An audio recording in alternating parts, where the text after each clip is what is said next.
Hello crafters and welcome back. My name is Deepa from Designs by D and today I am showcasing a card for Pear Blossom Press. Now this is a combo card, meaning that there's not only one interactive element, there's two. We're going to be showing you the Beaded Rainfall Kit, which is a new kit available on the Pear Blossom site. And this helps you create beautiful beaded rainfall cards. There is an instructional card inside with a QR code, which have more instructional videos if required. There's clear thread in order to create the rainfall. You could also use that for spinner cards. We've got 6 colors of different seed beads in here, and these can all be used together or separately. We've got a die that helps create our guide, and then some foam strips, which also are used for our guide, and then the needles for threading those seed beads through the twine.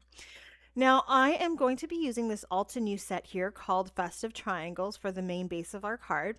And then my second interactive element is going to be a light. I'm not sure if I'm going to use the Halo Combo light, from there the single light, and then the Twilight light. Not sure which one I want to use, so I'm showing you both. And then I've also got the stamp set, which we're going to use from Pear Blossom for our press here element on our card. So to get started, I am using the Alta New set here. I'm using the Piece Better Press set here, and you'll notice I'm just putting the PECE, and then I'm going to have on the right side there the tree, which is going to kind of be the A for the piece, or sorry, the A in piece, right? So I am using my A7 size T-square ruler from Pear Blossom Press. That is also available on the site.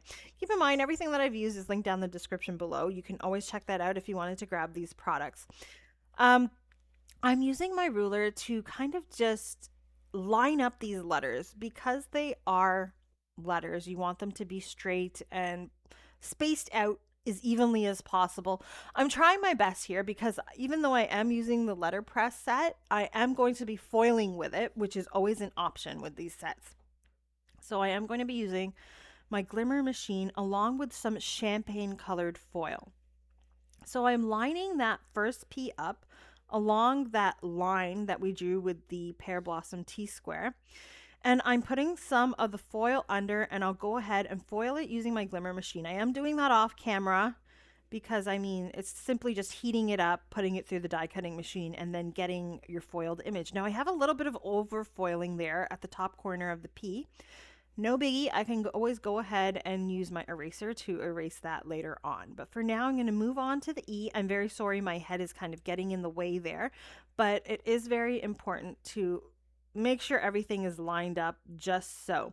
So this is the hinge method here. I have basically hinged that E, or whichever letter it is I'm using, at the top. Then I add my foil behind, and then I place just another little piece of washi tape or low tack tape on the other side to make sure that these don't move when I put it through the die cutting machine after it's been foiled. So we got PECE, which you're probably like, what the heck does that mean?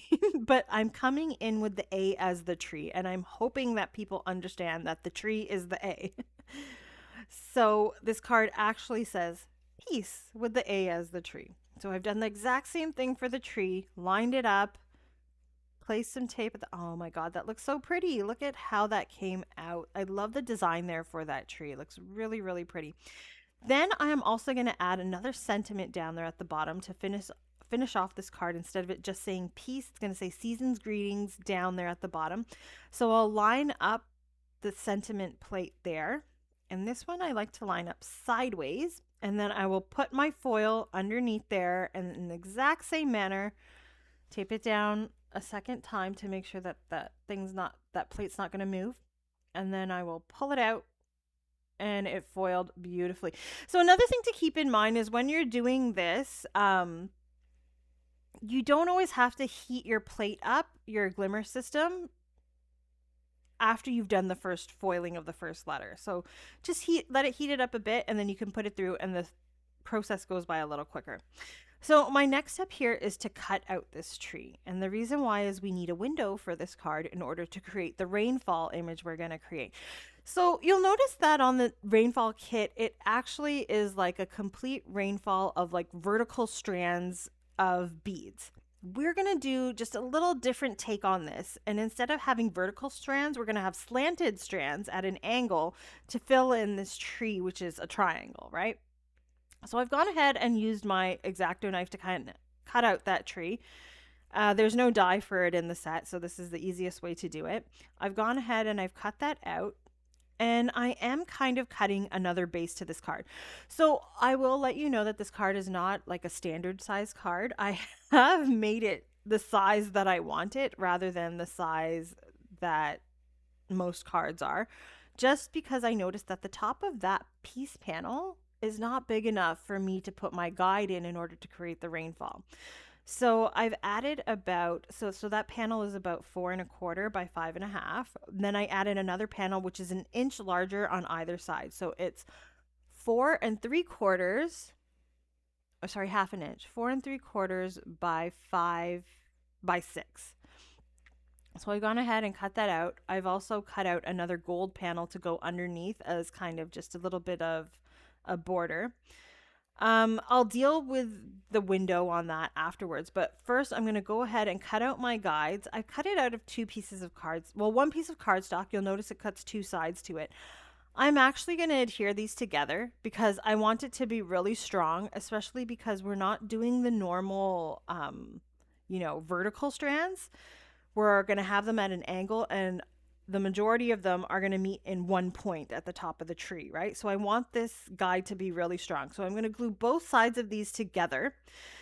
Make sure that I'm not adding glue in the little slots where the string is going to go. And keep in mind, I only need one of these because I only need that small portion of the tree, which is about maybe 3 inches long. So I'm going to just cut this in half in order to get the size that I need. So if ever you're not sure about what you're doing, always go ahead and reference that instructional guide. As I mentioned, there's a QR code on there which has some other tutorial videos you might want to check out ahead of time before using the kit, just to get yourself comfortable with how everything works. So first thing I'm going to do before I cut the strip up is I'm going to grab those foam strips and I'm going to attach them on either side of this guide. So you want one strip on one side and then one strip on the other side. So ultimately this is going to be 2 foam widths wide, or at least in thickness. And don't cover up anything in terms of the holes or any of the slots on that guide because you need those. So I do have like a little bit extra on either end that I'm cutting off, and I'm just going to keep it attached to the rest of my foam strip piece there. Now that I've got this together, I can kind of decide how big I need it to be. And so I'm kind of just lining it up with my card here and deciding the size of it. Once I've figured that out, I will go ahead and cut it up. But before doing that, I'm going to go ahead and attach this panel to my gold glitter cardstock here. And then once I've attached it, so this panel is ½ an inch smaller in order to create that border. I've gone ahead and determined that the height of this is just enough for the guide to fit in and not be seen. So that white panel, you don't have to use it if you don't want to, but I'm going to still use it as a border. So keep in mind that this card size is going to be 6½ by 5¼ So it's a big card. It's a bigger card. There are larger envelopes that you can use for this, so don't worry about that. So I've gone ahead and I've cut my guide here, and I'm using my T-square just to line it up right at the top of that tree, as far up as it can go, but not high enough that it's going to be seen outside of that panel. Same thing at the bottom here. The bottom's easier. There's a lot more space there. I'm going to go ahead and line that up. Now keep in mind at the top, make sure that you have one hole right at the point of that tree, because that is where all of the wire, for the most part, is going to meet, right at that one point. Now for the bottom, I did kind of map out where the center of the bottom of that triangle is to center this at the bottom. So I'm going to have one of these circle and slits for the guide right at the bottom along that line that I created, so that there is one straight line in the center of this Christmas tree. And then radiating out from the sides of the Christmas tree, you have more of the twine, which is going to be in angular vertical lines rather than straight vertical lines. Makes more sense when you see it. Words really don't describe it as well as it does when you actually see it being done. So now that I've got my guide set up, I didn't remove the release paper on the top part yet. Leave that in place. I'm grabbing my needles here. So the needle is like a large eye. Okay, so you're gonna maybe use another pin. I used a pin, or you can use scissors or something just to kind of open up the eye. Then you can thread the twine through there and then pick whatever seed beads you want. I'm choosing the white. So in this seed bead set here, you've got like a light blue, you've got like a deeper orange, you've got a darker gold and a lighter gold, you've got a pink, and instead, actually, it's not a darker or a lighter gold. It's actually like clear. And then one is kind of like an iridescent white. And I'm using the iridescent white here. And I find that it's easiest to kind of put some in your palm and then just thread them through the needle here and put as many as you like. You don't have to fill up the entire, well, you really shouldn't fill up the entire length of your twine because you're going to want the beads to be able to move. So I've estimated maybe there should be six or seven twine lengths of my tree. So I've got about 1/2 inch for each of those. So I've got about 3.5 inches of seed beads on my twine here. Now, don't detach your twine from your spool. I should have mentioned that before I started adding the beads. Don't detach it yet. We'll do that at the end. We want everything to just stay attached so that beads don't go all over the place. And the first thing I'm going to do is it's very hard to see here, but I'm slotting in one of the left-hand sides of the guide. So each one of those lines, I'm going to call it a slot. So I'm going to slot into the leftmost side, and then I'm going to wrap it around to the center part, to that slot in the center. Now you'll notice I removed the release paper on the foam piece so that the twine can stick to that as I'm sticking it through. And then I'll stick it down again to make sure nothing else sticks to it. So it's up to you. The video that I watched, it pretty much showed you that only remove that release paper as the twine is going over it and then put it back on again so it doesn't get too sticky. But then after I started doing this, I found that release paper got in the way. So I just removed it completely and worked with it as is. And if it loses the stickiness, if the foam loses the stickiness, I have a solution for that, which I'll show you afterwards. So if you look here, you'll notice that I actually started with the leftmost strand of twine. I went through the second slot, wrapped around to the center slot at the top. Then I pulled it down to the bottom slot, which is the first slot that you can see through the window. Then I left some beads in there, attached it, wrapped it around to the second slot at the bottom. Then I'm releasing some of the beads into that piece of twine, and I'm pulling it back up to the center slot and then around and then back into the center, and then it's going to come down again. And I'm going to continue this process. So really, I'm wrapping around the top so that it ends up in the center slot once I'm done. I release some beads into that section, and then I'll go down to the next slot at the bottom, wrap around to the next slot, and then come back up to the point at the top, wrap around on the right or the left, it doesn't matter, and then come back to the center, add more beads, come down again. And I'm continuing that process. As you do this, it'll make a lot more sense. The main thing you want to make sure with this triangle configuration is that when you wrap around the top, you're always going to end up in that center slot so that everything comes from the center slot. It goes into the center slot and it comes out of that center slot. And then you're just wrapping around the other guides on the left and right side in order to fasten it to get back to the center again. And then you come down to the bottom, wrap to the next, up to the top, wrap to the left, come back around to the center, and then come down to the bottom. And you just keep going like that until you've got all of your lines set up here. I think I've got 6 or 7. I've got 7 lines here with the one in the center staying straight because that's what I wanted. That's just how I wanted it to look. And then I can take that last piece of twine and kind of wrap it around to the left side again where we started. And then I tape that down to fasten it. And you can see these seed beads flow so nicely up and down on this beautiful tree. And when you put it on your background, just make sure that the seed beads are raised enough that they have clearance to move. Now keep in mind, I'm going to be putting this foiled tree behind it.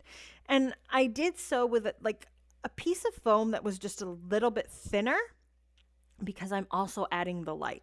So what I'm doing is lining stuff up now. I've kind of drawn little nicks in the top and the 3 corners of that triangle, so I know exactly where that tree is going to be placed through the window. And now I'm setting up my light to make sure that this can kind of fit in here nicely. So I'm going to have it at the top of the tree. I'll grab my embellishment tool. It has a little pokey end there so I can create a hole at the top of the tree and just make sure the light is kind of shining through the hole. So I'm grabbing some, these are the thinner foam adhesive. So I showed you the two sets there. There's a thicker set and then a thinner set. I'm using the thinner one to ensure that the beads still have some clearance so that they can move. And then I'm setting up my light here off to the left so that there's still space for me to put a press here button and you can press it easily. It would have been easier on the card if I could have pressed it from the right side, but there just wasn't enough space. So this was how I got it to work for me, and you can see it just looks pretty. And I just thought that the light shining on top of those rainfall beads going back and forth would just give it a bit of glisten and look really pretty. And that was the whole reason for the combo of the light and the rainfall bead idea, and I hope that it's not too complicated for you. You'll notice the light is very simple to add. The lights from Pear Blossom are very easy to add. You just kind of stick it on, make sure that it's gleaming through the hole there. And then I think the biggest issue I had was to make sure that those seed beads could still move. So before I get there, I am stamping out that press here button on the front of the card. I'm adding some foam adhesive to the back. Now I did add 2 layers because keep in mind that those guides have 2 layers of foam. However, I think I needed a 3rd layer, and I did go in and adjust the card afterwards, which is not in the video. But if you're doing this, add a 3rd layer of foam. So this card is going to be bulky. It's not going to be something you're going to want to put through the mail. It's going to be a hand-given card. And what I'm doing now is I'm removing the tape from those guides. And my little trick was to add just a bit of double-sided adhesive on top of that foam tape. That was the release paper I was removing. Because when you're stringing those beads up and down through the guides, that foam loses some stickiness. So just add some strong double-sided adhesive in the 1/8 of an inch size, and that will make your adhesive again. So now I'm creating my card base. Now remember, this is an odd shaped card. So I've cut this down to the exact shape of my, or the exact size of my card panel. So basically my cardstock, I scored it at, so 4 1/4 is what we started at. So it ended at 5 1/4 is where I scored it. And then I cut off the extra bit that's hanging there after I folded it. And then I cut the lengthwise size to 6 1/2. So this card is 1 inch larger than an A2 sized card on the dimensions there. So instead of 5 1/2 by 4 1/4, it's 6 1/2 by 5 1/4. Now I've attached the panel to the card base, and I'm going to just add a little bit of bling here. I've got some clear gems here, which are like droplet style, and that pretty much finishes off this card. So you can see that the beads, they go up and down. They look really fun as the rainfall interactive element. And then you can also press the button at the top to get that light to come on. Really, really fun playing with this. And it's super duper elegant and classic looking, which is the look I was going for. Now I did add some little poinsettias and holly around the card just to create a little bit of interest and to tie everything together. But you can see just how fun this is. And as I mentioned, as a point of rule, please make sure to add the 3rd layer of foam so that your seed beads can move so much more freely than mine did. So I hope you like this idea and that you want to give this a try. Everything I've used is linked down in the description below, and don't forget to like and subscribe. Let me know if you'd give this a try in the comments. Bye!